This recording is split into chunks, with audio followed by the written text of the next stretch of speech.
Bonjour à chacun, à chacune. Voilà, c'est le moment de nous retrouver pour ce culte ensemble.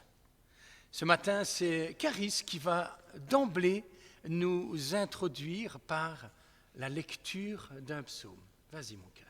Psaume 145. Le Seigneur est proche de ceux qui l'appellent. Chant de louange de David. Mon Dieu, toi le roi, je veux proclamer ta grandeur et bénir ton nom pour toujours.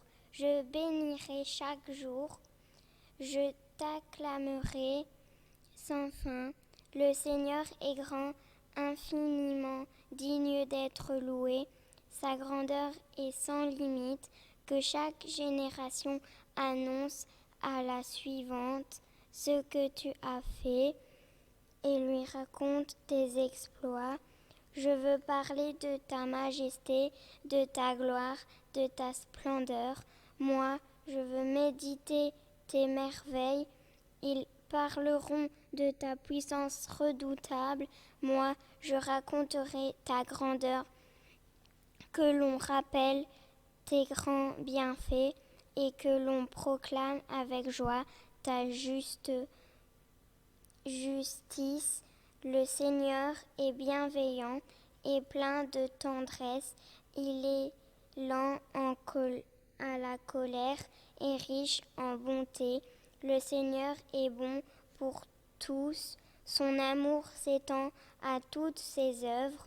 Que toutes tes œuvres te louent, Seigneur. Que ceux qui te sont fidèles te bénissent. Qu'ils parlent de ton règne glorieux, qu'ils disent de quoi tu es capable. Ils apprendront aux humains tes exploits et la glorieuse majesté de ton règne. Ton règne est un règne éternel, ton pouvoir dure à travers tous les siècles. Merci, mon cœur. Mon Dieu. Non, ça va. Mon Dieu. Deux petits mots qui débutent ce psaume, mais qui en disent tellement sur le psalmiste. Pour nous, qui venons-nous célébrer ce matin? Pour qui prenons-nous du temps aujourd'hui? Qui mérite qu'on lui rende un culte? Et ensemble, à la suite du psalmiste, nous répondons « Mon Dieu ». Ce matin, ce temps est mis à part dans nos vies pour notre Dieu. Et comme le dit le verset 3, le Seigneur est grand, infiniment digne d'être loué. C'est pour lui que nous sommes là ce matin. C'est pour lui que nous allons prendre ce temps de louange accompagné de nos musiciens. C'est pour lui que nos vies chantent la louange et vivent. Prions. Seigneur, merci pour ta présence dans nos vies. Cette présence au quotidien, cette assurance que tu es avec nous et pour nous. Cette assurance que nos vies sont entre tes mains lorsque nous te l'avons confiée. Seigneur, tu es grand et digne de louange. Et ce matin, nous voulons reconnaître que nous vivons pour toi, que c'est pour toi que nous prenons le temps ce matin, que c'est pour toi que nous voulons adresser ces louanges. Seigneur, que tout ce culte te glorifie, mais que nos vies te glorifient maintenant, cet après-midi, demain et tous les autres jours. Seigneur, nos vies sont pour toi. Tu t'es donné pour chacun d'entre nous et à notre tour, nous voulons te répondre par la louange de nos vies, par tout ce que nous sommes qui t'est consacré. Seigneur, je te remets ces moments, qu'ils nous fassent du bien, qu'ils te fassent du bien et que toi, notre Dieu, tu nous fasses du bien à nous toutes et tous. Amen. Amen. Voilà, nous allons laisser la place aux musiciens et vivre ce temps de louange ensemble. Amen.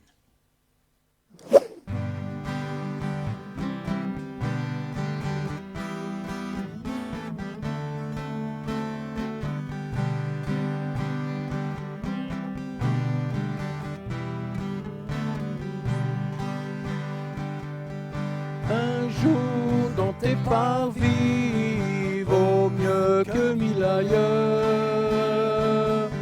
Seigneur, tu nous unis, nous sommes frères et sœurs, rassemblés en ce lieu, nous louons notre Père. Voici l'Esprit de Dieu, nous sommes dans la lumière. Un jour dans tes parvis vaut mieux que 1000 ailleurs. Seigneur, tu nous unis, nous sommes frères et sœurs. Jésus est parmi nous, l'un prie et l'autre pleure. Son regard est si doux, sa joie remplit nos cœurs. Un jour dans tes parvis vaut mieux que 1000 ailleurs. Seigneur, tu nous unis, nous sommes frères et sœurs.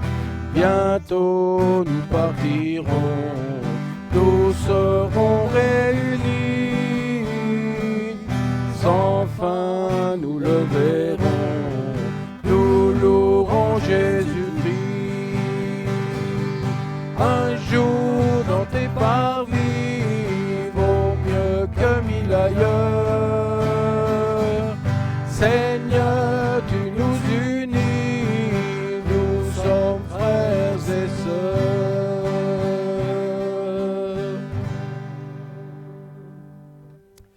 Bonjour, bonjour à chacun de vous, bonjour à tous ceux qui sont derrière leur écran.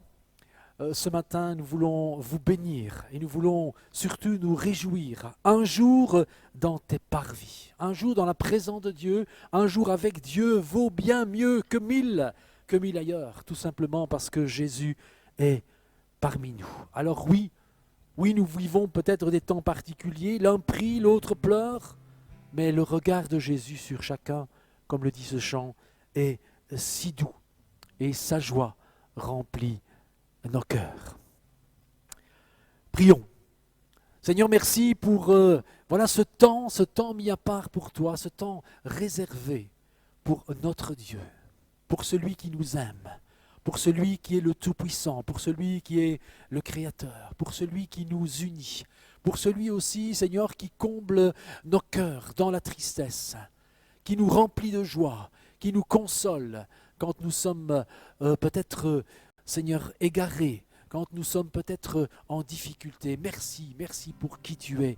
Ce matin, nous voulons élever ton nom, nous voulons bénir ce Dieu extraordinaire, parce qu'un jour, nous te verrons.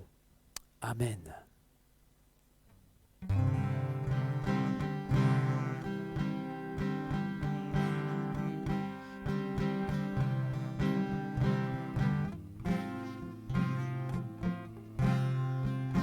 J'écouterai ce que dit Dieu, car il est droit pour qu'il écoute.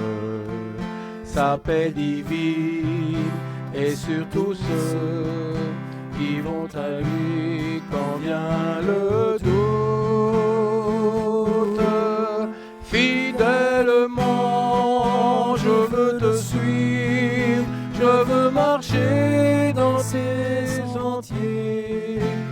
Il est la main qui me délivre de la folie de mes projets. Ta bienveillance, ô Éternel, vaut mieux que tout ce que j'ai vu. Ma délivrance est sous ton aile, sur le rocher de ton salut.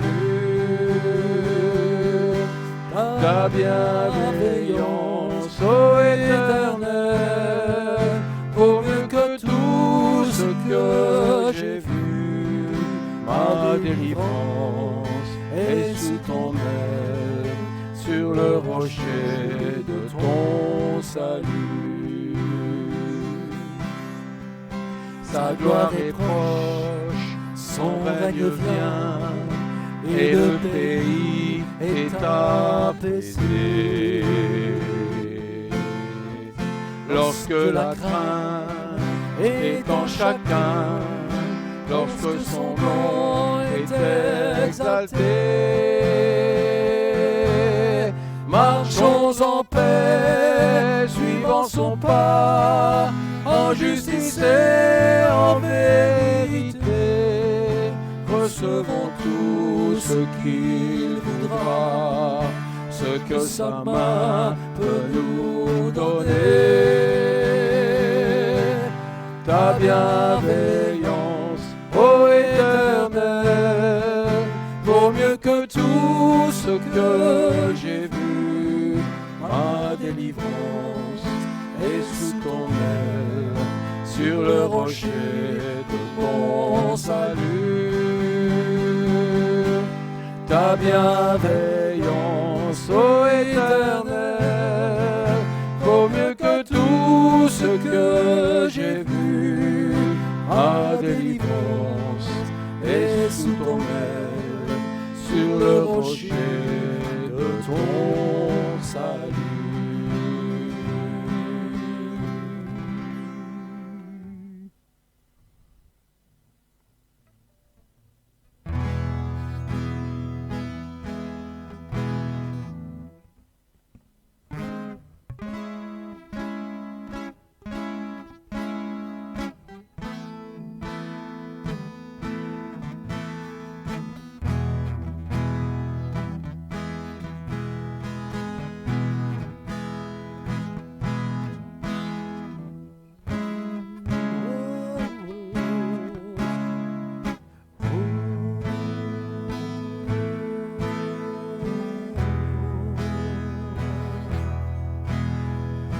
Ton nom, ton nom, ton nom, ton nom.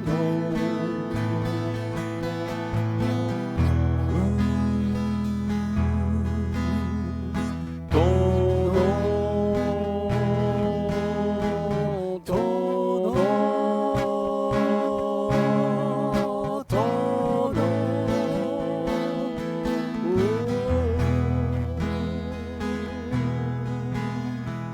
Ton nom, loin des bruits de la ville, ton nom, comme du miel sur mes lèvres, ton nom, Emmanuel.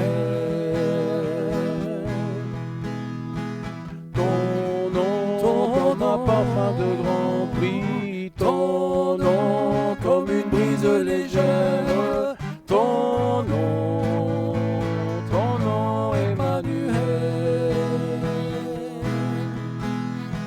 Solide comme le roc, fidèle plus qu'un ami, beau comme le plus précieux des diamants.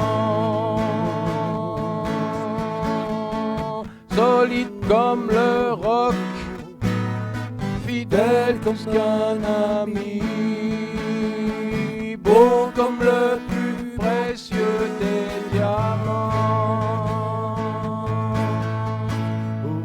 Ton nom, ton nom, ton nom, ton nom, ton nom, ton nom.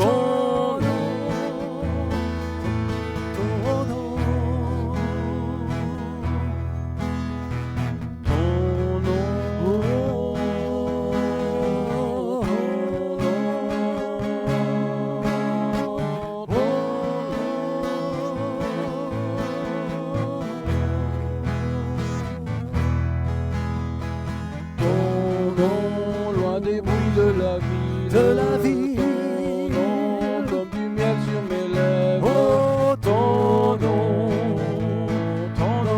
Emmanuel. Ton nom, comme un parfum de grand prix, ton nom, comme une brise légère, ton nom,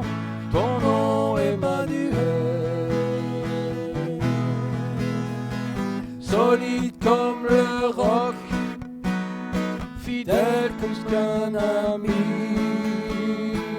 bon comme le plus précieux des diamants. Solide comme le roc, fidèle plus qu'un ami, bon comme le plus précieux des diamants. Solide comme le roc, fidèle plus qu'un ami, bon comme le plus précieux des diamants. Ton nom, Ton nom, ton nom, oh ton nom, ton nom, ton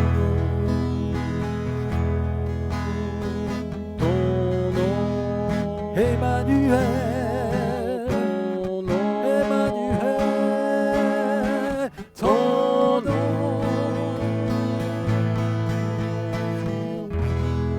Emmanuel.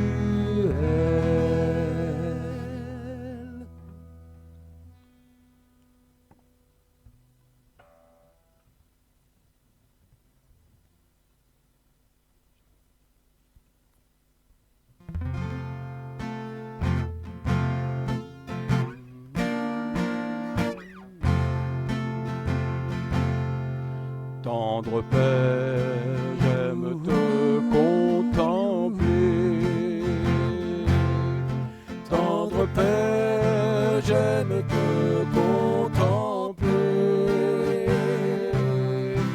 Je t'offre ma vie, je chante ta gloire.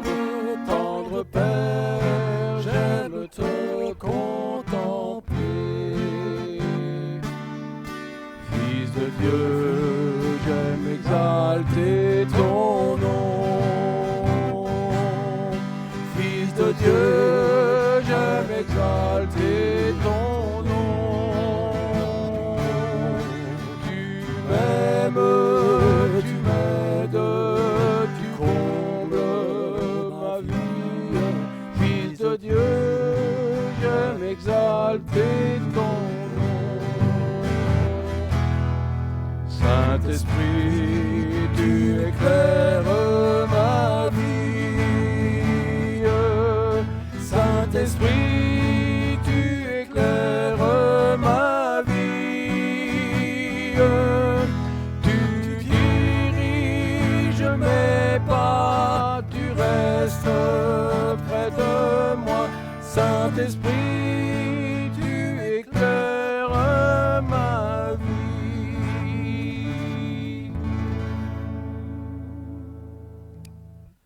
Je vous invite à peut-être prendre, même si vous êtes chez vous, un temps de louange avec chacun de nous. Après ce chant, nous pouvons lui adresser cette prière. Tendre Père, j'aime te contempler. Tendre Père, j'aime te regarder.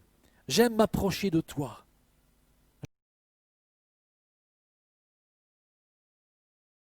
Je chante ta gloire. Oui, Fils de Dieu, j'aime exalter ton nom. J'aime passer du temps avec toi. J'aime passer un temps à l'écart du bruit. Prendre un temps particulier où je peux chercher ta face, où tu peux me trouver, où tu peux trouver mon cœur et me réjouir en toi. Tout simplement parce que tu m'aimes, tout simplement parce que tu m'aides, comme le dit ce chant, tu combles ma vie. Fils de Dieu, j'aime exalter ton nom. Saint-Esprit, viens. Viens toi-même en chacun de nous. Viens inonder nos vies. Donne-nous cette onction dont nous avons besoin pour pouvoir être de vrais témoins. Pour ne pas être, je dirais, des chrétiens qui sont timides ou tièdes, mais pour être des hommes, des femmes de Dieu bouillants.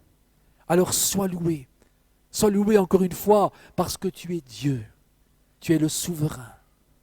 Tu es le Seigneur de toutes choses. Pour ça, je t'adore ce matin. Amen. Oh, merci Seigneur. Tu es un Dieu éternel. Face à toute cette éternité qui nous attend, nous aurons beaucoup de questions à te poser. Tu nous donneras beaucoup de réponses. Nous voulons te louer, Seigneur, parce que tu es un Dieu fidèle, un Dieu patient envers nous. Tu nous aimes d'un amour infini. Tu nous as tellement aimés que tu as envoyé ton Fils comme victime expiatoire. Et cela, Seigneur, pour tous les temps, pour la durée des temps. Amen.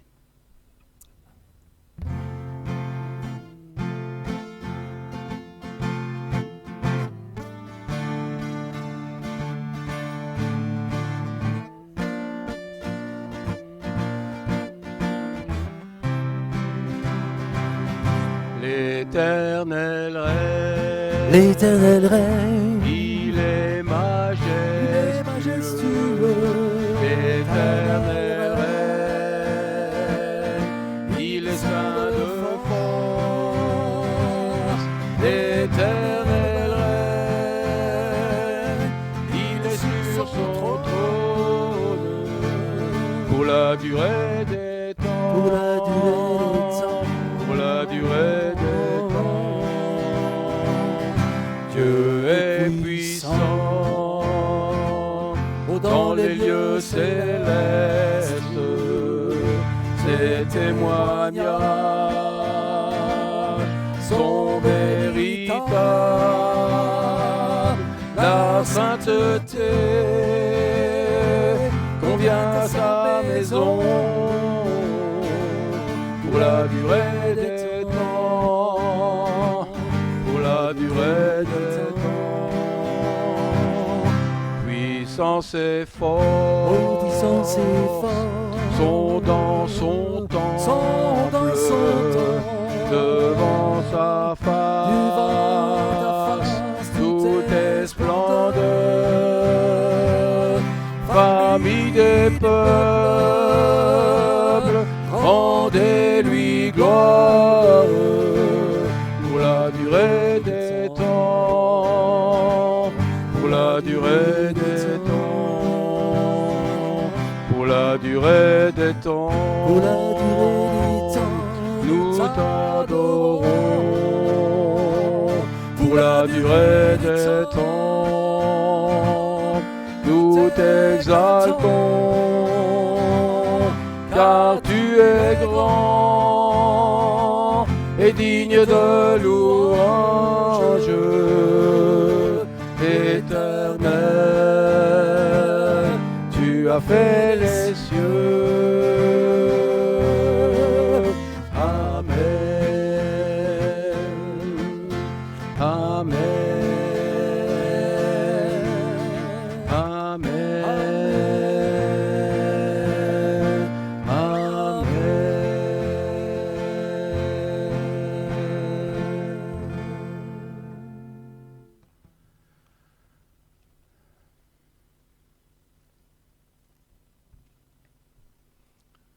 Avant la prédication, j'aimerais vous rappeler que le mot impossible pour Dieu n'existe pas. Rien n'est impossible à mon Dieu. Rien du tout. Tout est possible.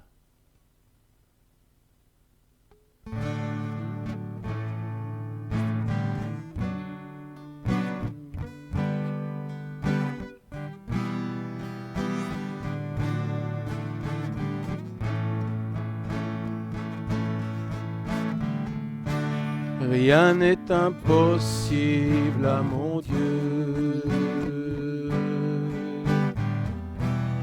Rien n'est impossible à mon Dieu. Oui, tout est possible à celui qui croit. Rien n'est impossible à mon Dieu. Dieu est puissant ne ment pas, il est si grand, il agira, Dieu est souverain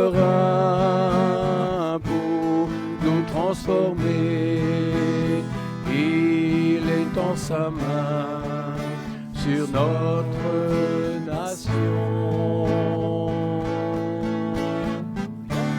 Rien n'est impossible à mon Dieu.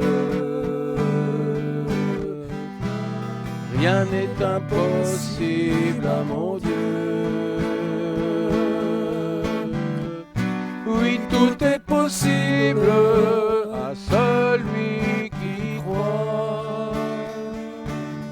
Rien n'est impossible à mon Dieu.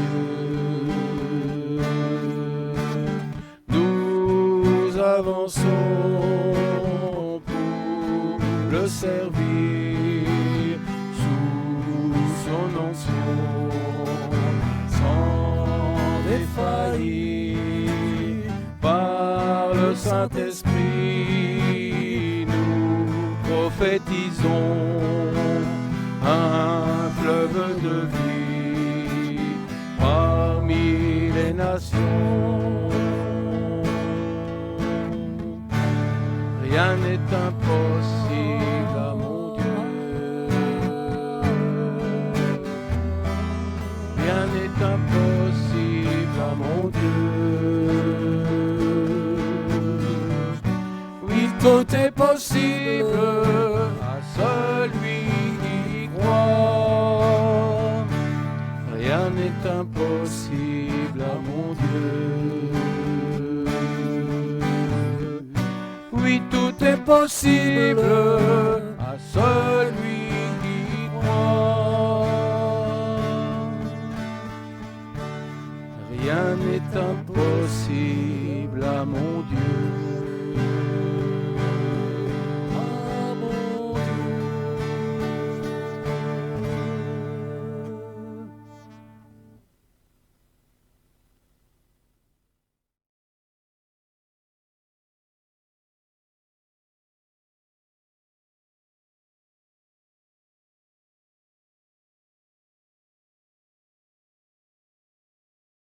Alors ce matin, je voulais vous inviter à prendre la parole de Dieu comme elle est écrite dans le livre de l'Exode au chapitre 25.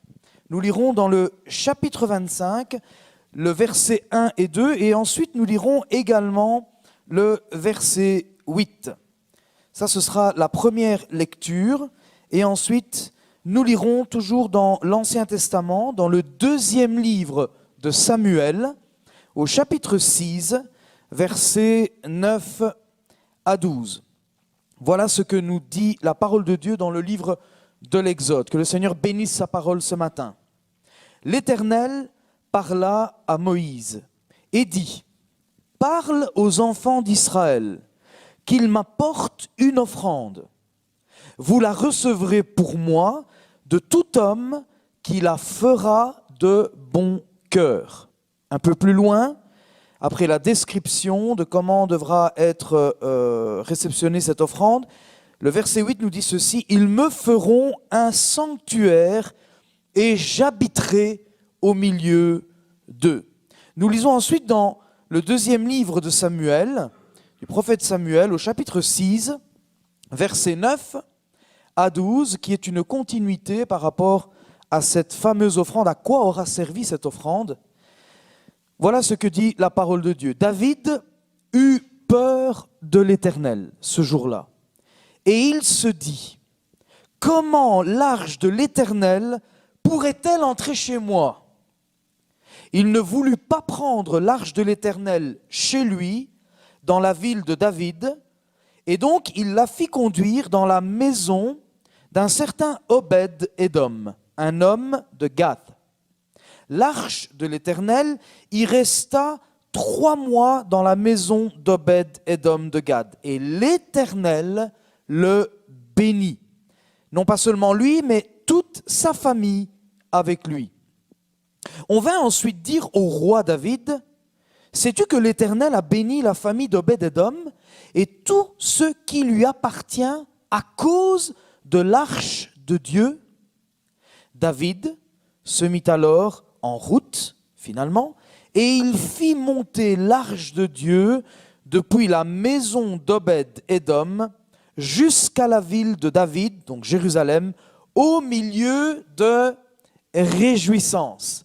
Alors ce matin, on va parler de cette fameuse arche, la construction de l'arche. On y parle là d'une offrande.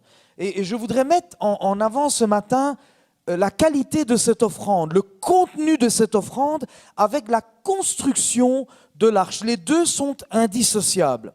Ce que Dieu demande tout d'abord aux Israélites, c'est une offrande de grande valeur, mais aussi une offrande volontaire. Voyez-vous, Dieu ne demande jamais à ses enfants la médiocrité.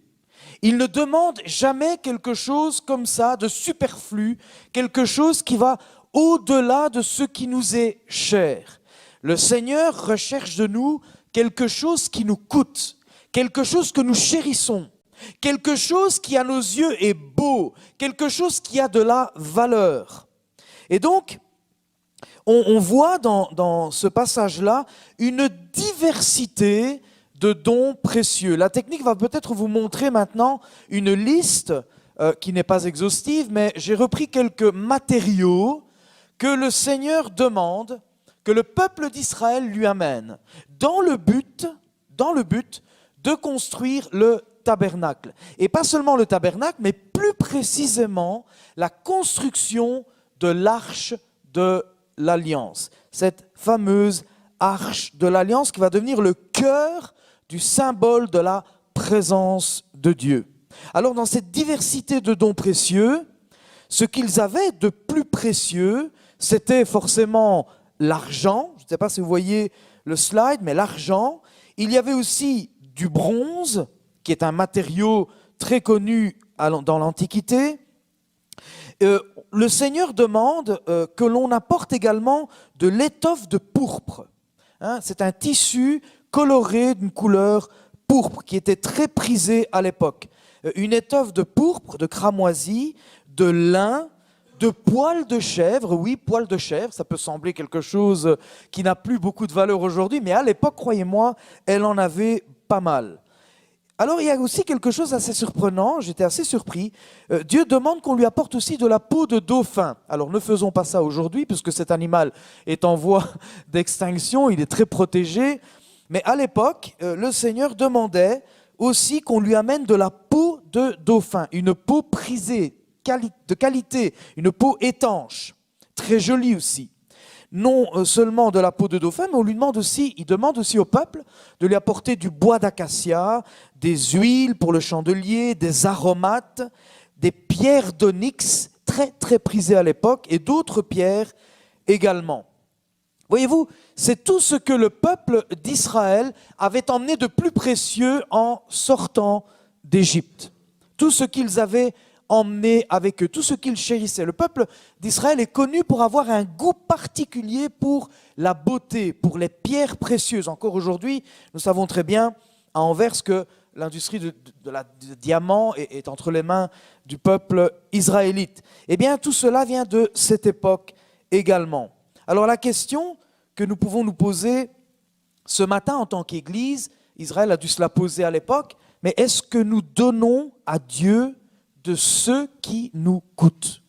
Est-ce que durant cette période de confinement, on continue à mettre à la première place tout ce qui concerne le service de l'Éternel? Comment je chéris la présence de Dieu? Comment je chéris la communion fraternelle?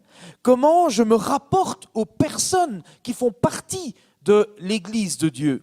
Est-ce que je maintiens, est-ce que je noue les contacts? Est-ce que je donne le meilleur de moi-même, de tous ces talents, de tous ces dons que Dieu a placés dans le cœur de l'homme? Un peu comme tous ces matériaux précieux que Israël devait amener à l'Éternel, devait offrir à l'Éternel pour que Dieu puisse rassembler ces matériaux et concrétiser un projet de construire l'arche de l'Alliance. Cette arche de l'Alliance qui symbolise la présence de Dieu.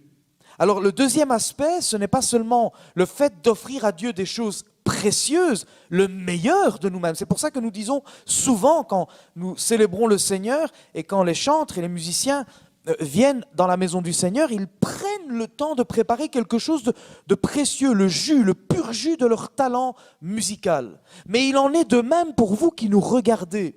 Pendant que nos chantres, pendant que les personnes du multimédia, pendant que tous ceux qui s'appliquent à célébrer le Seigneur, à donner un culte, qu'est-ce que vous, derrière votre caméra, depuis vos maisons, vous offrez de précieux à l'Éternel?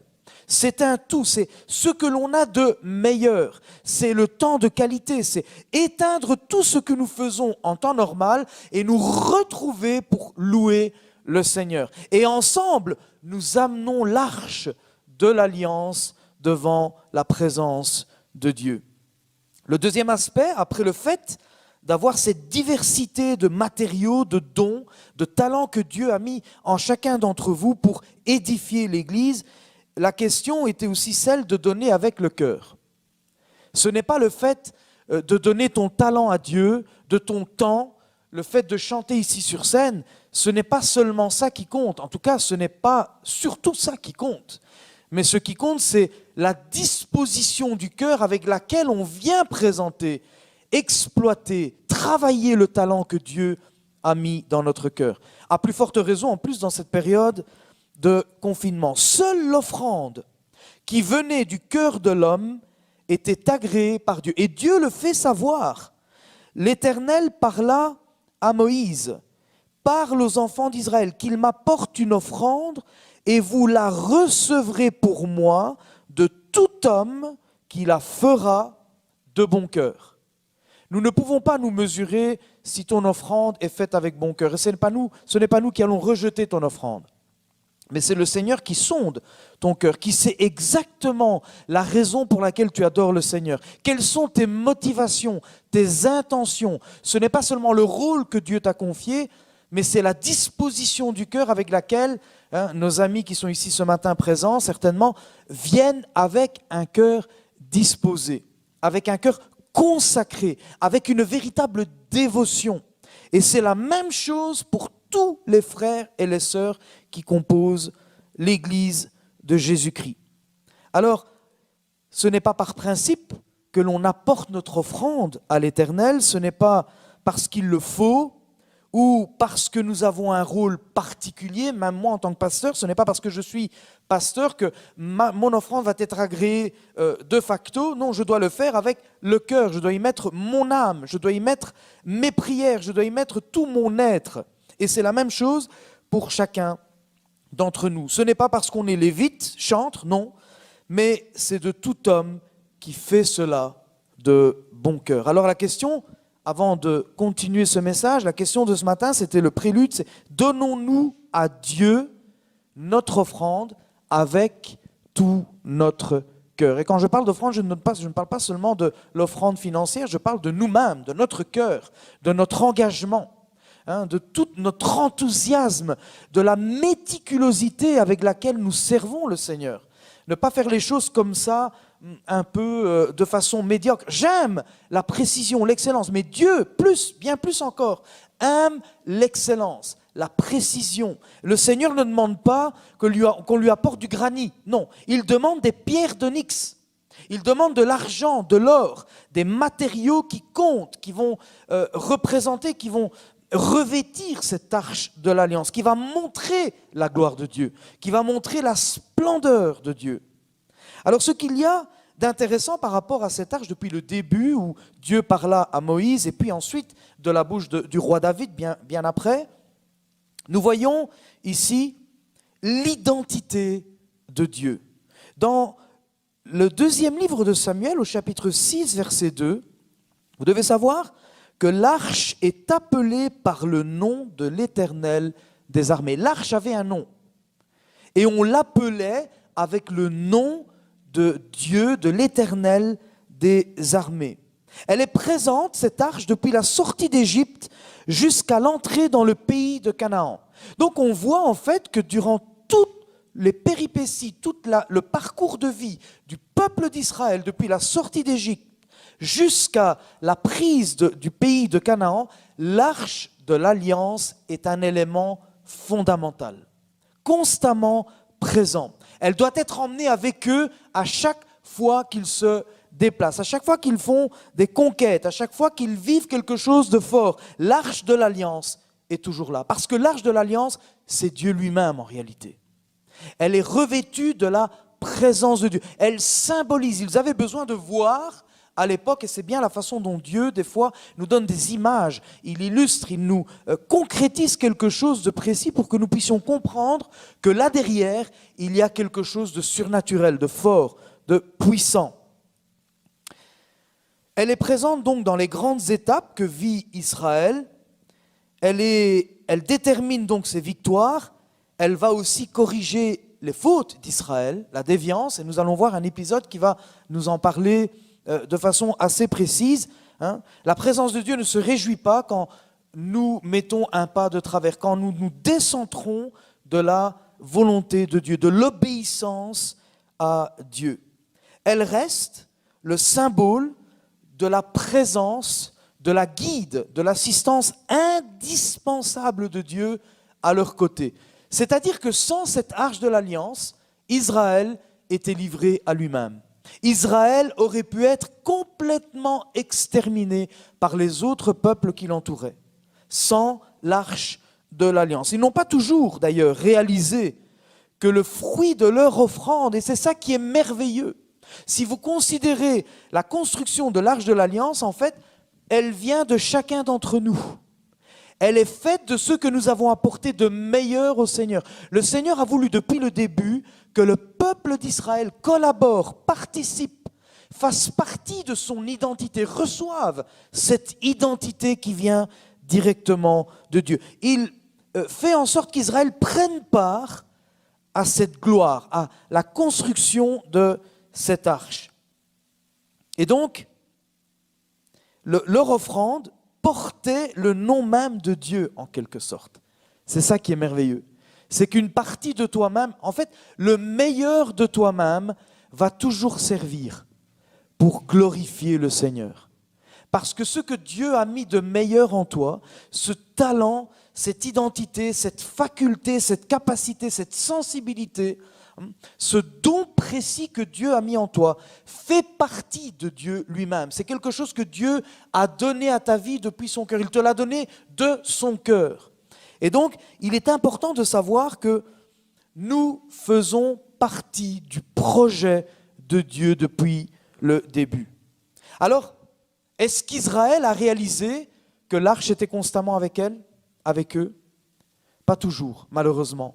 Et ils en ont payé beaucoup de frais par rapport à cela. Et nous aussi, en tant qu'Église, est-ce que nous réalisons que le Saint-Esprit, qui en fait représente cette arche de l'Alliance, cette arche qui contenait en fait la loi de Dieu, les 10 commandements, elle contenait aussi le bâton de Moïse, ce bâton qui symbolise la puissance de Dieu, ce bâton par lequel Dieu opérait des prodiges et des miracles, mais aussi la parole de Dieu, les préceptes de Dieu, les valeurs morales que Dieu a données, a transmises à Israël.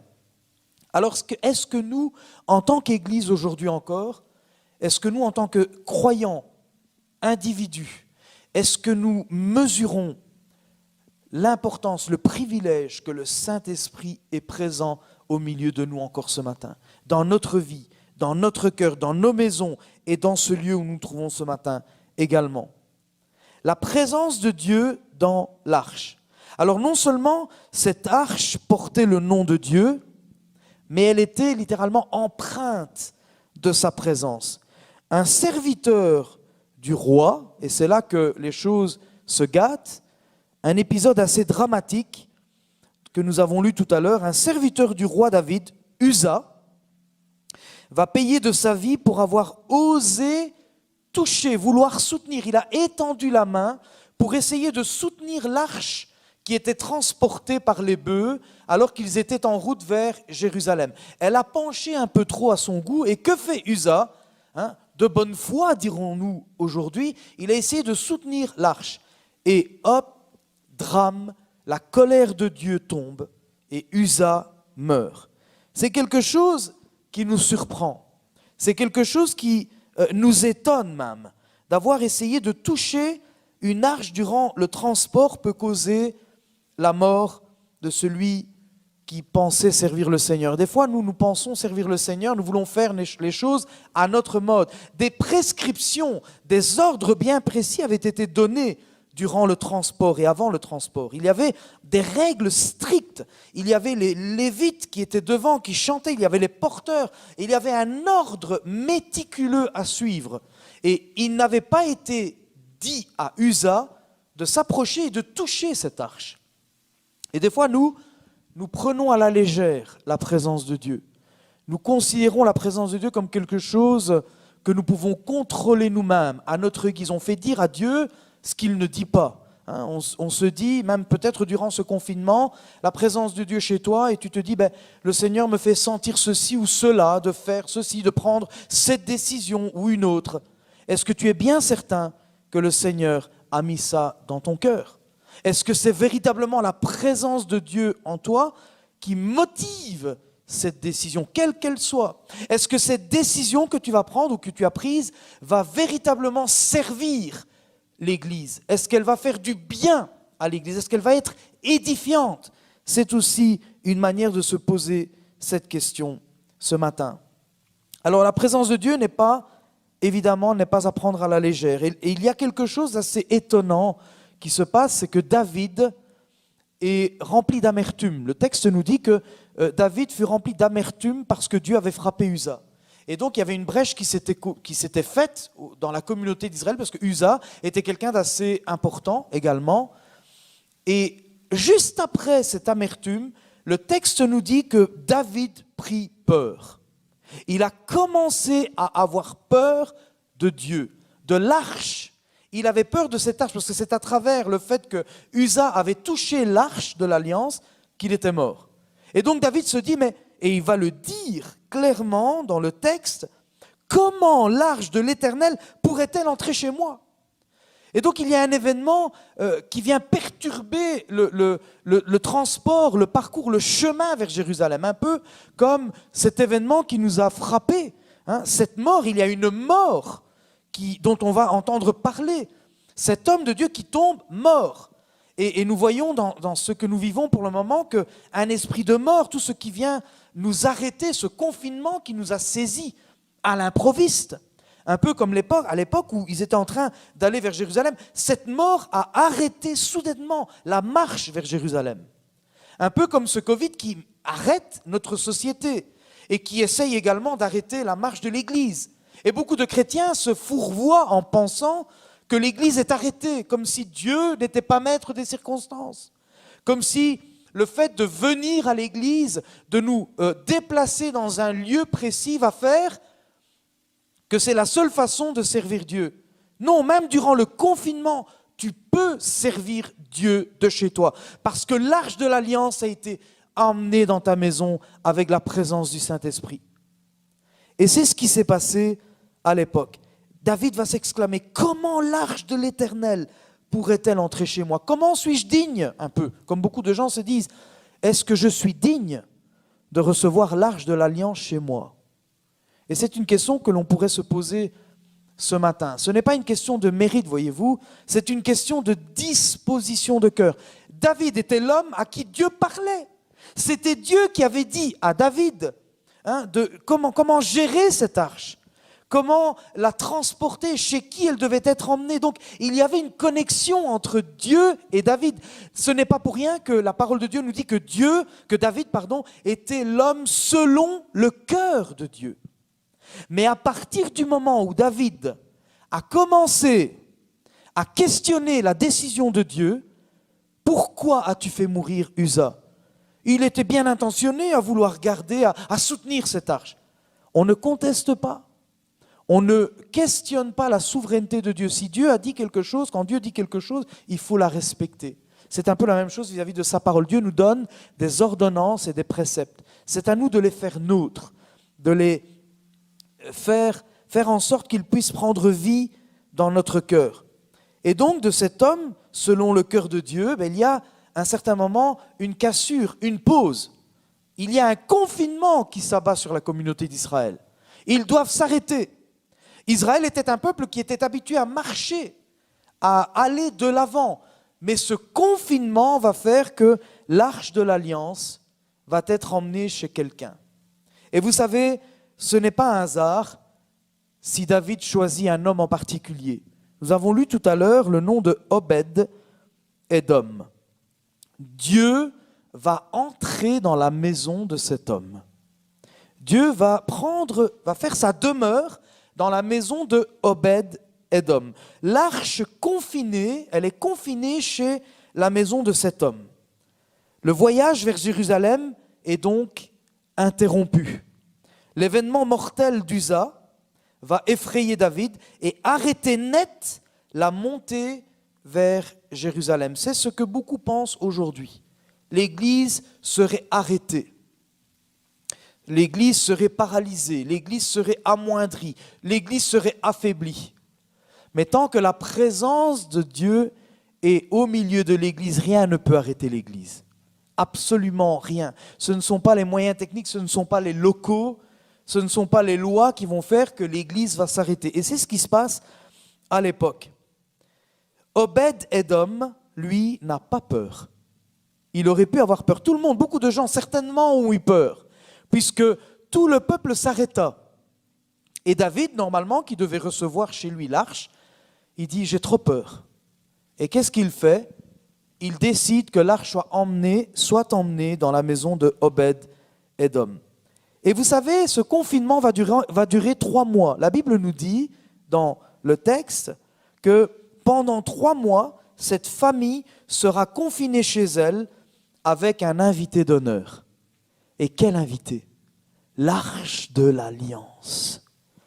La présence de Dieu. Ce qu'il y avait de plus prestigieux pour le peuple d'Israël se trouvait dans la maison de cet homme. Le détail, c'est que Obed faisait partie, et ce n'est pas un détail, ce n'est pas quelque chose qui est mis là comme ça par hasard. Obed faisait partie des portiers du temple et il était assigné à rester près de l'arche. Vous le trouverez dans le premier livre des Chroniques au chapitre 16, verset 24. Donc c'était un homme, Obed, qui était habitué, qui était familiarisé avec l'arche. Voyez-vous, Obed n'était pas limité au temple. Pour Obed, ce n'était pas le temple qui était important, mais c'était la présence de Dieu dans le temple qui était important. Quand Obed sortait du temple et repartait chez lui, il repartait avec la présence de Dieu. Il n'attendait pas le sabbat successif pour sentir la présence de Dieu. Il connaissait Dieu et David le savait. Or, dans ta maison ce matin, assure-toi de savoir si tu as reçu cette arche de l'Alliance avec toi. Et cette arche de l'Alliance, c'est par la présence du Saint-Esprit que tu peux la sentir et la faire tienne. Il était donc familiarisé, une arche familière. Obed s'était tellement familiarisé avec la présence de l'arche dans le temple que ce confinement, en fin de compte, ne lui posait aucun problème. À aucun moment, Obed ne dit « mais enfin, nous devons reprendre la route, c'est absolument, nous devons aller à Jérusalem parce que l'arche de l'Alliance doit se trouver à Jérusalem. » Obed chérissait la présence de Dieu chez lui. Voyez-vous, la vie d'Obed n'était pas séquencée à l'église et à la maison. C'était un tout. Et il avait été choisi par David. Il avait été choisi par Dieu, en fin de compte, puisque c'est Dieu, à travers David, qui va bénir toute la maison d'Obed-Édom. L'arche était avec lui, l'arche était chez lui, l'arche était en lui. C'est ça la grande nouvelle. Et elle était aussi avec les siens. Elle produisait la vie dans son foyer. Voyez-vous, le texte nous dit, l'arche de l'Éternel resta 3 mois dans la maison d'Obed-Édom, et l'Éternel le bénit, lui et toute sa famille. Aucun confinement, quel qu'il soit, aucun événement tragique, aucune épreuve, maladie, circonstance, deuil ne peut empêcher un enfant de Dieu de vivre la bénédiction de la présence de Dieu dans sa vie. Et c'est ce que Obed-Édom a vécu. La gloire de Dieu a envahi littéralement la maison d'Obed, mais la Bible nous dit aussi le cœur de ses 8 enfants. Et voyez-vous, ces 8 enfants dont on parle dans le chapitre 26, toujours dans le premier livre des Chroniques, étaient des hommes que Dieu avait choisis également. Et ils avaient été choisis pour une seule et simple raison. Le texte nous dit qu'ils avaient été choisis à cause du fait que Dieu avait béni Obed-Édom, leur père. Le fait d'avoir eu cette disposition, alors que tout le monde avait peur. On ne voit nulle part dans le texte que des gens se soient proposés pour avoir l'arche de l'Alliance chez eux. Le roi même prend peur. David, le germe, le père du Messie en quelque sorte, la grande figure d'Israël, qui a peur de la présence de Dieu. Et non, cet homme, qui que tu sois, quel que soit ton rôle dans l'Église, quels que soient les talents que Dieu t'a donnés, Dieu ne regarde pas à l'étiquette, Dieu ne regarde pas à la responsabilité que tu as. Non, Dieu ne favorise pas un pasteur sur un simple membre d'église. Non, c'est la présence de Dieu qui va déterminer la bénédiction dans ta vie. Et c'est ce qui s'est passé dans cette maison. La maison d'Obed-Édom fut remplie de la gloire de Dieu parce que Dieu avait béni Obed de sa présence. Alors tu peux te poser la question durant ce confinement, tu peux te dire, tiens, moi je sers l'Éternel. Tu es peut-être un portier de l'Église, tu es quelqu'un qui dormirait à l'Église, qui chérit chaque moment passé à l'Église. Et tu te dis, et mes enfants peut-être, tu penses à tes enfants et tu te dis peut-être que mes enfants ne sont pas vraiment bénis. Ils ont été éprouvés, ils sont éprouvés, ils vivent des malheurs, ils vivent des choses difficiles. La Bible dit que la maison d'Obed-Édom fut bénie. Tous les 8 enfants furent bénis. Penses-tu que les 8 enfants d'Obed-Édom n'eurent pas leurs problèmes, leurs épreuves? La Bible ne nous parle pas de ce qu'ils ont vécu. La Bible ne nous dit pas les épreuves que les enfants d'Obed-Édom ont dû peut-être affronter et subir. Et croyez-moi, en toute époque, tout le monde doit passer par des épreuves. Chacun vit son confinement, son désert. Mais ce qui est certain, c'est que tous les enfants d'Obed-Édom, qui servaient l'Éternel, qui avaient été choisis aussi pour servir l'Éternel, ont bénéficié de la présence de Dieu. Alors cette arche de l'Alliance, pour nous aujourd'hui, qu'est-ce qu'elle peut représenter? Elle nous fait penser à Christ, l'arche éternelle de notre salut. L'arche du salut. Comme Noé, Obed-Édom, et je vais vous dire un détail, le nom d'Obed-Édom veut dire adorateur. C'est ce que veut dire le nom d'Obed-Édom. Voilà tout le secret de cette histoire. David, roi d'Israël, eut peur. Il fut rempli d'amertume. Obed-Édom continua à être un adorateur. Il était familiarisé avec l'arche de l'Alliance et il n'avait cessé d'adorer Dieu. Et il reçut cette arche de l'Alliance chez lui. Alors comme Noé, Obed-Édom, rempli d'une crainte respectueuse, comme le dit l'Épître aux Hébreux, accueillit l'arche pour sauver sa famille, un peu comme Noé. Quand ce n'est pas l'homme qui va à l'arche, c'est l'arche qui vient vers l'homme. Noé dut entrer avec sa famille dans l'arche, et ici dans cette histoire, c'est l'arche qui vient dans la famille, chez la famille d'Obed-Édom. Et c'est la même chose pour nous. Quand le Seigneur Jésus s'est incarné, quand il est né à Bethléem, que s'est-il passé? Les anges sont apparus et ils se sont exclamés « Gloire à Dieu dans les lieux célestes et paix aux hommes de bonne volonté. » Paix aux hommes comme Obed. Paix aux hommes, à ceux qui ont un cœur selon le cœur de Dieu. Et voyez-vous, Jésus, le nom Jésus veut dire Emmanuel, Christ. Dieu avec nous, de la même manière que l'arche était avec Obed-Édom. Et voyez-vous, il ne dit pas que Dieu est avec nous uniquement à l'église. Dieu est avec toi durant ce confinement. Depuis le début jusqu'à la fin, il sera constamment avec toi. Alors qu'est-ce que tu vas, toi, donner ce matin de meilleur? Qu'est-ce que tu vas apporter comme offrande au Seigneur? Quelles sont les pierres précieuses que tu vas apporter pour l'édification de ton église? Comment vas-tu t'impliquer? Parce que beaucoup de gens disent, oui, mais il n'y a pas d'église, et on ne sait rien faire. On sait faire beaucoup de choses. La Bible dit que Obed-Édom fut béni, lui et toute sa famille. Et ils ont produit de la bénédiction pour tout le peuple d'Israël. Leur ministère a béni toute la communauté d'Israël. Un peu comme les talents et les dons que Dieu a distribués à nos jeunes ici ce matin sont en train de vous bénir. Ils sont en train de donner de leur temps pour que vous puissiez recevoir la parole de Dieu. Mais toi, que fais-tu? Quel message envoies-tu? Quel texto m'envoies-tu durant le chat? Comment se fait-il qu'il y a beaucoup de personnes de dimanche en dimanche qui sont tout le temps connectées et qui, de dimanche en dimanche, durant chaque live, louent le Seigneur même en envoyant des textos sur YouTube, sur le chat, en direct? N'est-ce pas là le fruit de la présence de Dieu dans leur vie? Cela n'est-il pas la preuve que l'arche de l'Alliance est chez vous, mes bien-aimés? Et nous recevons votre bénédiction, nous recevons vos messages, contrairement à ceux qui sont aux abonnés absents, que l'on n'entend jamais et qui ne vont pas produire de bénédiction.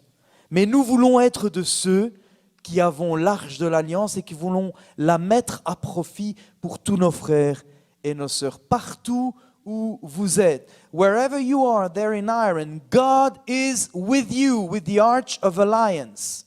Dieu est avec chacun d'entre nous, avec chacun qui reçoit sa présence, qui marche avec la présence de Dieu. Christ, notre arche éternelle, Emmanuel, Dieu avec nous, durant le confinement, en dehors de confinement, à l'église, chez vous, au travail, à la maison, nous pouvons produire la vie. Et quoi que nous fassions, depuis le moment où nous levons le matin, nous pouvons bénir, nous pouvons apporter la vie parce que nous avons reçu de Dieu cette vie. Quel frère ou sœur vas-tu encourager cette semaine? Que vas-tu envoyer comme message à la responsable de l'école du dimanche, aux moniteurs et aux monitrices de l'école du dimanche? Quel petit texto enverras-tu à Jonathan et à Vincent du multimédia avec Oriana pour leur dire, tiens, ce que vous faites me bénit? Quel message, quel SMS vas-tu envoyer à Albérino, au chanteur? Mais peu importe, tous les autres membres de l'Église, pour que nous puissions ensemble usufruire des bénéfices de la présence de l'arche de l'Alliance.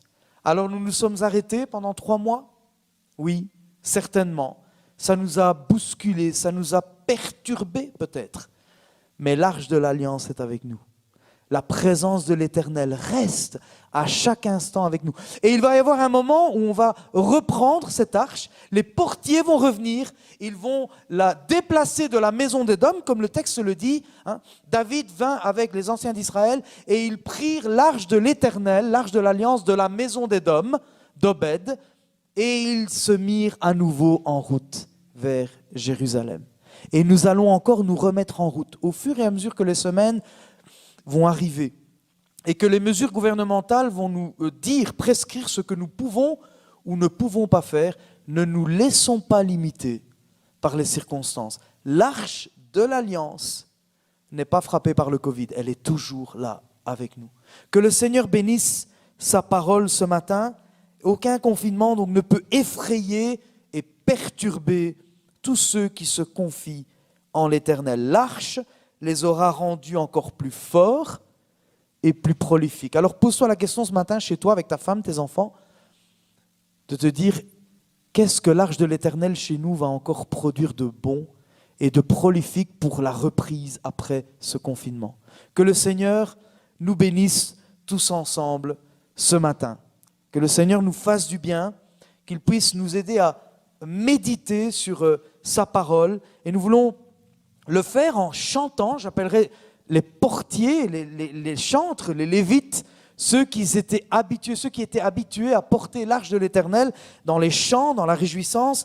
Et je leur laisserai le soin de chanter un cantique d'adoration, de louange, de remerciement à l'Éternel. Que le Seigneur nous bénisse tous ensemble. Et après cela, nous passerons un moment dans la prière avec le pasteur Ritzman, Daniel Ritzman, qui est confiné depuis les États-Unis mais qui est pasteur d'ailleurs de l'église iranienne à Bruxelles, et qui va nous conduire dans un moment de prière, qui va déposer aux pieds de Dieu tous nos besoins, les besoins de l'église, mais aussi les besoins de tous celles et ceux qui nous rejoignaient, de notre nation et de tout ce que nous pouvons remettre entre les mains du Seigneur. Que le Seigneur nous bénisse ce matin. Eh bien voilà, nous sommes arrivés au bout de notre culte et c'est encore un chant d'encouragement que je voudrais vous adresser ce matin. Nous tiendrons. Nous tiendrons sur quoi? Nous tiendrons établis sur le roc. Pas sur le sable, hein, sur le roc. Nous tiendrons.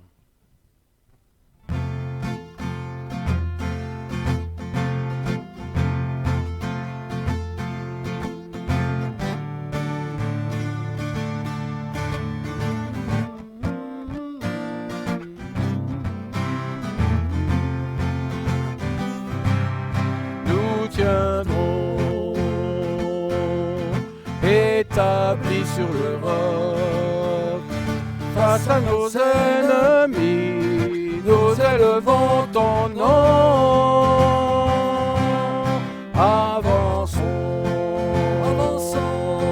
même au cœur de la nuit, les yeux fixés sur toi, le jour se lèvera. Seigneur, tu m'as choisi pour porter du fruit